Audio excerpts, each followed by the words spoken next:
Good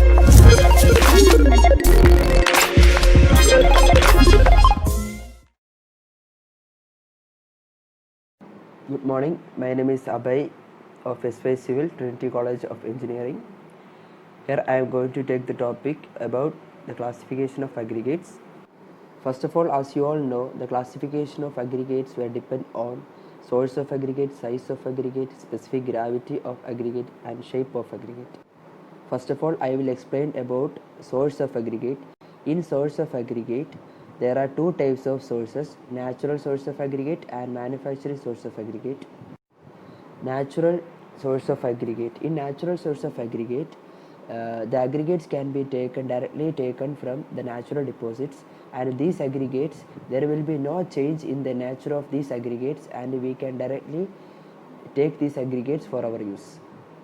Example of natural aggregates are sand, limestone and gravel. Next, manufactured source of aggregate.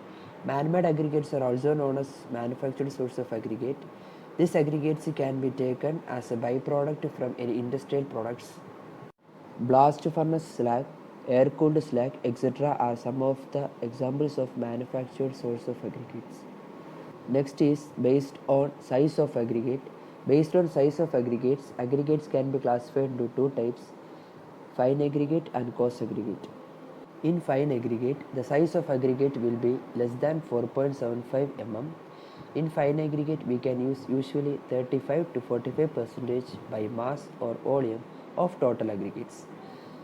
Some of the examples of fine aggregates are sand and crushed stone. Next, coarse aggregate. In coarse aggregate, the size of the aggregate will be greater than 4.75 mm, and gravel and the crushed stones are some examples of coarse aggregate.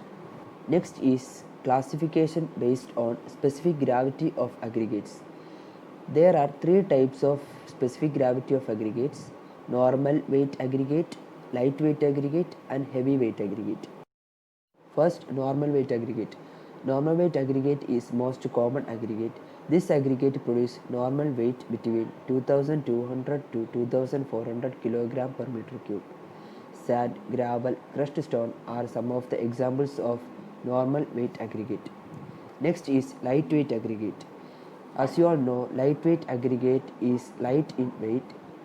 This lightweight aggregate used for insulating concrete, and the weight used for this insulating concrete is 250 to 1450 kg per meter cube. Next, heavyweight aggregates. This aggregate was used for radiation shielding and produce high density concrete up to 6400 kg per meter cube. Laminate, magnetite, hematite are the few examples of heavyweight aggregates. Next classification is classification based on shape of aggregates. Based on shape of aggregates, there are four types of classification: rounded shape, angular shape, flaky and elongated shape of aggregates. First one is rounded shape aggregates. These aggregates are round in shape and the surface of the aggregates are smooth by weathering, erosion, etc. Rocks, stone, sand, gravel are some of the examples of round shape aggregates. Next, angular aggregates. Angular aggregates are angular in shape, used for high strength concrete. Angular aggregates come in the form of crushed rocks and stones, and the workability of these aggregates is low. Next, flaky aggregate. When the aggregate thickness is small, when compared to width and length of that aggregate, it is said to be flaky aggregate. It increases the surface area of the concrete mix. Next, elongated aggregate. Elongated aggregates are longer than they are thick or wide. Also, it adds more surface area to a mix, meaning more cement paste is needed. That's all about the topic classification of aggregates.